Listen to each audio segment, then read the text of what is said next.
Fala moçada, tudo certo? Tudo bom com vocês? Sejam todos muito bem-vindos a esta página que tem o intuito de divulgar, de comentar, de explicitar diversos conteúdos das carreiras policiais, das matérias de direito constitucional, legislação extravagante e legislação especial. Na data de hoje estou com uma matéria muito interessante para comentar com vocês. E para quem não me conhece, eu sou o professor Silvio Santana e estão aqui meus canais, vou te mostrar aqui. Você pode me seguir no meu Facebook, através de Professor Silvio Santana, no meu Instagram, através de Prof. Silvio Santana, e no meu e-mail, através de profsilviosantana@gmail.com, são os meus canais de comunicação. E hoje, explicitamente e especificamente, vamos trabalhar este conteúdo que vai cair no concurso do DEPEN aí, ó, 2020, tá? É a portaria do Ministério da Justiça 210 de 2014, que fala da Política Nacional de Atendimento às Mulheres em Situação de Privação de Liberdade e também as egressas do sistema prisional. Então vem comigo aqui na minha fuça. Mano, é o seguinte, dia 31 de dezembro do ano passado, pipocou essa autorização do DEPEN. Bom, é importante lembrar que DEPEN é que a Polícia Penal Federal. Ela é uma carreira assim muito bacana, uma carreira que vem em ascensão, assim como todo o sistema prisional brasileiro. É uma carreira que vem ganhando notoriedade, principalmente com a emenda constitucional. Com a emenda constitucional 104, claro. Que é a emenda constitucional que trata a respeito da Polícia Penal, regulamento no âmbito federal, distrital e estadual. Com o advento dessa emenda constitucional, ficou muito evidente o momento do sistema prisional brasileiro vem vivendo. E o concurso do Departamento Penitenciário Federal será um dos grandes momentos do ano de 2020. Esse ano de 2020 promete para os concursos das carreiras policiais, tá? Então vamos comentar sobre isso aí. Portaria do Ministério da Justiça, número 210, do ano de 2014, tá? Que fala a respeito das mulheres privadas de liberdade e as egressas. Então vamos para a introdução. Como nasce essa necessidade? Olha só, primeiro vamos para alguns dados aqui que podem ser relevantes. Vamos fazer uma introdução aqui, alguns dados que podem ser relevantes. Primeiro, ó, a amplitude dos presídios que já existem, esses presídios existentes, eles são confeccionados exclusivamente para o público masculino. Isso é verdade, isso é uma realidade. Então, nesse arcabouço onde os presídios, em sua suma, são confeccionados com estrutura para receber o público masculino, as mulheres ficam deixadas de lado. Além disso, hoje tem 42 mil mulheres presas. Olha esse dado que é importante, ó. 42 mil mulheres encarceradas, beleza? Se você tem uma ideia, olha só, de 16 anos, que é dos anos 2000 a 2016, quando foi coletado esses dados, houve aí, ó, olha só, um aumento de 656% do número de mulheres em situação de cárcere. Isso é uma informação muito importante. Então, olha só, perceba que é uma tendência esse número exponencialmente crescer. Então, perceba que nesse arcabouço de aumento ao longo de 16 anos de 656% do número de apenadas, ocorre a necessidade de se repensar a estrutura, repensar o atendimento às mulheres que são colocadas nessa situação. Ah, mas o que isso importa na minha vida? Meu filho, importa na hora da prova. Vai estar lá em 2014, 13, que foi o último concurso, caiu e você precisa entender isso aí. Então, voltando para cá, olha só. Voltando para cá, então aumento significativo de 656% aí, tá? Então, olha só, além disso, esbarra em outros entraves, olha só, outros entraves. Por exemplo, falta de espaço para gestantes, lactantes, ó.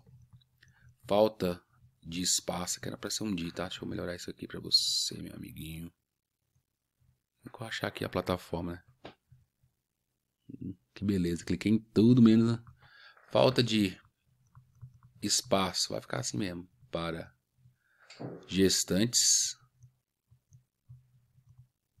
e também lactantes. Gestantes e lactantes. Ou seja, não tem aqui é D, tá? De gestantes, falta de espaço para gestantes e lactantes e principalmente aí, ó, falta de programas governamentais Então, também, ó, falta... Vou colocar aqui políticas públicas sobre essa questão. Políticas públicas sobre essa questão aí. Então, falta também políticas públicas. Não há políticas públicas, tá? Para inserir as mulheres no, por exemplo, mercado de trabalho. Por que isso? Porque diminui a taxa de egressas, né? De egressas não, de reincidências no mercado, no crime, tá? Então, mercado de trabalho. Então esbarra aí num presídio amplamente confeccionado para a estrutura masculina. 42 mulheres presas, cara, olha só. Aumento aí nos últimos 16 anos. Né, 656%. Falta de espaço no próprio cárcere para gestantes e lactantes. Até a Constituição Federal garante, tá? E a Lei de Execução Penal também garante, vem comigo aqui. Então, olha só. O que acontece? A Constituição Federal, lá no artigo 5º, Romanos 50, fala a respeito assim, ó, que será garantido que as gestantes e lactantes amamentem seus filhos, no período de lactação, que as gestantes tenham seus filhos ou amamente durante o período de lactação. E a Lei de Execução Penal, a LEP, fala que é no mínimo de 6 meses, embora a Organização Mundial de Saúde recomende 2 anos. Beleza, então presta atenção. O que acontece? É um princípio também que envolve o menor, o princípio da dignidade do menor. O menor precisa ser alimentado, tá? E o ECA também tutela esse direito. Então, voltando para cá, a gente sabe que há essa necessidade. E em cima disso, nasce a Portaria 210/2014, tá beleza? Então, qual que é o objetivo geral? Tem um objetivo geral que está lá na cabeça do artigo 1º. Qual que é o objetivo geral? Reformular as práticas do sistema prisional brasileiro. Repensar, o ato de repensar. Então, há necessidade de reformular, repensar, criar novos modelos inclusivos, tá? Onde a mulher tem que ser tratada de acordo com as suas condições, tá? Beleza? Aí muita gente fala, mas a mulher é uma criminosa também. Não, tudo bem, mas a mulher tem as suas especificidades, tá bom? Então, o objetivo geral que está na cabeça do artigo 1º é esse: reformular o quê? Repensar as práticas do sistema prisional brasileiro. Além disso, a gente tem a abrangência, que também está no artigo 1º. Tá bom. Que tipo de mulheres? Né? Que tipo de mulheres, né? As nacionais e as estrangeiras, tá bom? Olha que interessante, as estrangeiras. Mas que em qual situação? Em situação de privação de liberdade, são aquelas que já estão em cárcere, e também as egressas. Quem é egressa? Você deve estar se perguntando. A gente vai encontrar essa resposta lá no artigo 26 da LEP. Então considera-se egressas. Vamos lá, tem 2 tipos aqui. Primeiro, quem é liberado definitivo. Então, cumpriu a pena, ela é liberada definitiva por um prazo de 1 ano, a contar da saída do estabelecimento. E também o liberado condicional, durante o chamado período de prova. Então, essa lei abrange mulheres nacionais e estrangeiras e as egressas durante esse período de prova, se ela for liberada condicional, e se ela for liberada definitiva durante 1 ano, a contar da saída do estabelecimento. Então, isso aí é a abrangência dessa resolução, tá bom? Beleza, então é importante também. Qual que é a base legal disso? Nós temos aqui a base legal assim, ó. A assistência ao preso e ao internado, lá no artigo 10, né, que são garantidas as assistências como um dever do Estado. O Estado, né, ele tem o dever de promover as assistências, né? Enfim, objetivando prevenir o crime e orientar o chamado retorno à convivência em sociedade. O nome disso aqui, que é um dos objetivos da LEP, é ressocialização. Então, ressocializar aí a penada, no caso, né? Então, vem cá, vem comigo aqui. Então, a Lei de Execução Penal, lá no seu artigo 3º, parágrafo único, fala assim, ó. Todos os direitos que não alcançados pela sentença são garantidos ao apenado, ou à penada nesse caso. Então, perceba, se a sentença criminal avança na liberdade, todos os outros direitos fundamentais, primários, têm que ser garantidos, têm que ser consagrados pelo próprio Estado. Por exemplo, do artigo 10 ao artigo 25, fala a respeito de todos os direitos de assistência que o Estado deve proporcionar. Só alguns exemplos: assistência à alimentação, à saúde, a um defensor, assistência jurídica, assistência social. Então, assistência religiosa, educacional. Então, é um arcabouço de assistências que devem ser garantidas também. E isso é o primeiro passo da base legal desse dispositivo. Além disso, nós temos aí o artigo 14, parágrafo 3º, que fala da LEP, tá? Que será assegurado acompanhamento médico à mulher no estado de pré-natal e no pós-parto. E que também é extensiva ao recém-nascido. Era a extensão aí, é devido a um chamado princípio, vou até anotar aqui, princípio da dignidade do menor. Aqui é separado, viu? Do menor, beleza? Então, princípio da dignidade do menor, tá certo? Temos o artigo 19, parágrafo único, que fala que a mulher condenada terá ensino profissional adequado à sua condição. Isso aqui visa o quê? Visa estabelecer políticas públicas específicas, políticas públicas, tá? Para reinserir a mulher no mercado de trabalho e dar-lhe uma melhor condição de estudo, tá? E o artigo 77, parágrafo 2º da LEP fala assim, no estabelecimento para mulheres somente será permitido o trabalho do pessoal do sexo feminino para garantir a integridade da mulher lá, tá? Salvo quando tratado do pessoal médico técnico especializado. Médicos, né? Por exemplo, assistente social, dentistas e por aí vai. Temos também lá o artigo 82, parágrafo 1º da LEP, que fala assim, a mulher e o maior de 60 anos, essa parte aqui a gente não vai considerar por enquanto, separadamente serão recolhidos a estabelecimentos próprios adequados à sua condição. Então você considera a mulher idosa aí, que tenha mais de 60 anos, coloca em estabelecimento próprio, não pode colocar em qualquer lugar, tá? O artigo 83, parágrafo 2º fala: os estabelecimentos penais destinados às mulheres serão dotados de berçários, olha aí, tá? Dentro dos estabelecimentos penais, onde as condenadas passam a cuidar de seus filhos, inclusive amamentá-los, por no mínimo, o período aqui que a LEP fala, no mínimo 6 meses de idade. Isso daqui também entrando em consonância com o artigo 5º, Romanos 50, da própria Constituição Federal aí, tá? Que fala que tem que ser amamentado mesmo. Aí no parágrafo 3º fala assim, os estabelecimentos penais que tratam nesse artigo, no parágrafo 2º, que é aqui, né? Deverão possuir exclusivamente agentes do sexo feminino na segurança de suas dependências internas. Tá? Então, outra garantia também que a Lei de Execução Penal traz. Aí o artigo 89 da LEP fala, além dos requisitos do artigo 88, tá? Que não nos importa aqui, a penitenciária de mulheres, né, será dotada de sessão para gestante e a parturiente, que está amamentando. Em creche para abrigar as crianças maiores de 6 meses e menores de 7 anos, com a finalidade de assistir a criança desamparada cuja responsável estiver presa.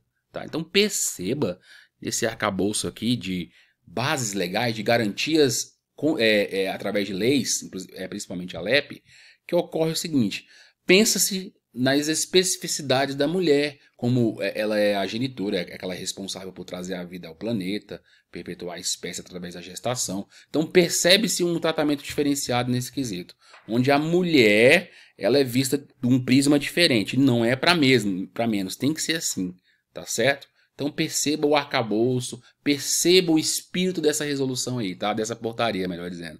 Beleza? Que é 210. Então vamos lá. Aí, se você observar bem aqui, nós temos as diretrizes, tá? Vimos aí a base legal, aí nós temos aqui as diretrizes, beleza? Então olha só, essas diretrizes aí, primeiro, aqui é importante a gente passar por isso aqui, prevenção de todos os tipos de violência contra a mulher em situação de privação de liberdade.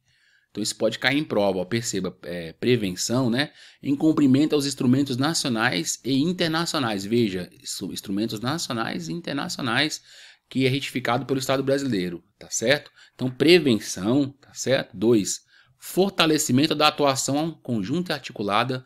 Olha só, trabalhem todos juntos, conjunta e articulada, todos juntos, todas as esferas do governo na implementação dessa política aí, tá? Beleza? Então perceba aí, fomentar, fortalecer e articular para que todas as esferas governamentais garantam esses direitos às mulheres. 3. Fomento a participação das organizações da sociedade civil. Tá? Olha só, uma novidade da Lei de Execução Penal traz a sociedade para a execução penal.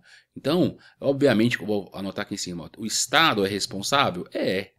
Mas perceba que após a Lei de Execução Penal entrar em vigor aí, que foi em 84, eles fazem o quê? Eles trazem, além do Estado, promove também a sociedade para vir a trabalhar, para vir a participar do trato penitenciário. Beleza? E essa para participação no controle social, bem como diversos planos, programas, projetos e atividades decorrentes, que são as políticas públicas em si. Então, são as políticas públicas, tá? Que o governo tem que se responsabilizar por isso. Humanização, tá? Das condições de cumprimento da pena, garantindo o direito à saúde, educação, alimentação, trabalho, segurança, proteção à maternidade, infância, lazer, esporte, assistência jurídica, atendimento psicossocial e demais direitos humanos. Então, isso aqui é apenas um rol exemplificativo, né? Não vai excluir outras coisas, exemplificativo, beleza? Tranquilo. Além da diretriz, nós temos mais, olha só. Nós temos o fomento à adoção de normas e procedimentos adequados às especificidades das mulheres no que tange ao gênero. Então perceba que é uma lei que é uma portaria que baseia-se no gênero mesmo, tá? Mas além disso, idade, etnia, cor, raça, sexualidade, orientação sexual, independe, tá? Da orientação sexual, beleza? Nacionalidade, escolaridade, maternidade, religiosidade, tá certo? Promover a adoção, respeitar essas especificidades, deficiência física mental, tá certo? Então, fomentar o quê? Procedimentos adequados, tá? Adequar as situações de cada mulher, inclusive por sua orientação sexual, que é importante também, tá? Beleza? Então, tem que fomentar também a elaboração de estudos, organização e divulgação de dados, aqui é importante essa coleta de dados, ó. Então, isso aqui é estatística, tá? Consolidação de informações penitenciárias. Então, aqui, ó, para promover o estudo penitenciário. Por que é importante conhecer o estudo penitenciário? Olha, só através do estudo penitenciário podemos direcionar práticas mais corretas, tá? Práticas mais interessantes aí para a mulher, tá? Incentivo à formação e capacitação de profissionais vinculados à justiça criminal, ó. Então, ou seja, que tem um vínculo jurídico com a justiça criminal e o sistema prisional, por meio de inclusão da temática de gênero, tá? Inclusão da temática de gênero, fala isso aqui, ó. Isso aqui é importante, tá? E encarceramento feminino na matriz curricular dos cursos periódicos. Então perceba que nos cursos de formações das polícias penais já colocar essa matriz, conversar sobre isso, que as mulheres estão encarceradas, devem ser tratadas diferente, então é importante adotar nas grades de aulas dos cursos de formação das polícias penais, por exemplo, é isso que está dizendo. Incentiva a construção e adaptação das unidades prisionais, ó. Aqui é importante, ó. Incentivo e construção, adaptação das unidades prisionais. Aqui é a estrutura física, né? Aqui é a chamada estrutura física adequada, né? Inclusive regionalizada, que a gente vai ver esse conceito aqui, né? E que observa o dispor da resolução 9, isso que não nos importa por enquanto, tá? Então veja bem nesse item 8. Esse item 8 vem aqui. Olha só. Então lá nesse item 8, que a gente acabou de ver aí, desse conceito de regionalização, qual que é a ideia, né? Qual que é a ideia? Então lá no parágrafo 3º vai explicar o que é regionalização. Então, entende por regionalização a distribuição das unidades prisionais no interior dos estados, né? Visando o fortalecimento dos vínculos familiares e comunitários. Qual que é a ideia? É descentralizar. Tem uma cadeia pública numa grande cidade, né? Aí tá lá na grande cidade essa cadeia. Pronto. Então qual que é a ideia? É trazer para o interior, né? Trazer para o interior núcleos especializados em acolher essas mulheres. E nisso promove o quê? Promove a proximidade com a família. Então, proximidade da detenta que está lá em situação de cárcere com a família é muito importante. Entendeu? É muito importante mesmo, tá beleza? E esse item 8 fala lá no seu artigo 1 dessa resolução aqui, ó. Voltando aqui, ó. Dessa resolução número 9 aqui, ó. Lá no seu artigo 1º, lá fala a respeito da arquitetura do sistema prisional. Tá? Arquitetura do sistema prisional. Lá fala a respeito, lá começa a repensar a arquitetura. E ela revoga a resolução número 5, que foi de 2000 e... Não, a resolução 3 de 2005. Então ela revoga isso aqui, beleza? Então começa a repensar a arquitetura. Então a ideia do seguinte é regionalização. Regionalização é esse conceito que vem trazendo no artigo 3º, parágrafo único desse mesmo dispositivo, tá? Beleza? Aqui fala do artigo, aqui no artigo 3º, tá? Se eu não comentei, vou colocar aqui agora. Isso aqui é no artigo 3º, tá? Beleza? Então, no artigo 3º, parágrafo único, fala a respeito justamente do conceito de regionalização. Beleza? Aí aparece depois as diretrizes, tá? Estamos falando de diretrizes, continuando falando das diretrizes aí. Tem mais duas só, são 10. Então, primeiro, fomenta a identificação e monitoramento das condições das presas provisórias, ó. São as chamadas inocentes presas, tá? Acho que é chamado de inocente presa. Então, é a presa provisória. Obviamente, inocente é um estado, né? É uma consideração, tá? Porque não teve julgamento ainda. Com implementação de medidas que priorizem o atendimento jurídico. Ó, veja, priorizar o atendimento jurídico e a tramitação processual. Então, isso daqui, ó, é justamente, qual que é a ideia central disso? É diminuir o tempo processual. O tempo, ózinho aqui, processual. Então, diminuir aí o tempo processual. E 10 aí fomenta o desenvolvimento das ações que visem a assistência a pregressas, né? Pré-egressas e egressas do sistema prisional. O que considera-se uma pré-egressa, obviamente, é aquelas que estão quase, né, saindo aí, né? Quase saindo, né? Por meio de divulgação, saindo do cárcere, orientação, acesso a políticas públicas de proteção social. Então, visa a proteção social, garantia do trabalho e renda, tá? Diminuir aqui, ó, o foco aqui desse segundo momento, justamente é diminuir a reincidência, tá? Diminuir a reincidência criminal, tá? Beleza, aí nós temos os objetivos para a gente finalizar aqui. Então, objetivos, nós temos aí, ó, fomentar a elaboração de políticas estaduais, ó, locais, tá? Aqui visa-se políticas regionais, onde considera-se cada estado, tá? A atenção às mulheres, liberdade e egresso do sistema prisional, com base nessa portaria. Perceba, ó, fomentar, induzir, promover, são verbos no infinitivo, tá? Para o aperfeiçoamento e humanização do sistema prisional, a humanização também é objetivo, beleza? Do sistema prisional feminino, claro, especialmente no que concerne a arquitetura prisional. Pensa-se na estrutura, como a gente falou anteriormente. E execução de atividades de rotinas carcerárias, olha só. Rotinas carcerárias, com atenção às diversidades e capacitação periódica dos servidores. Então, capacitação dos servidores também pensa nisso aqui.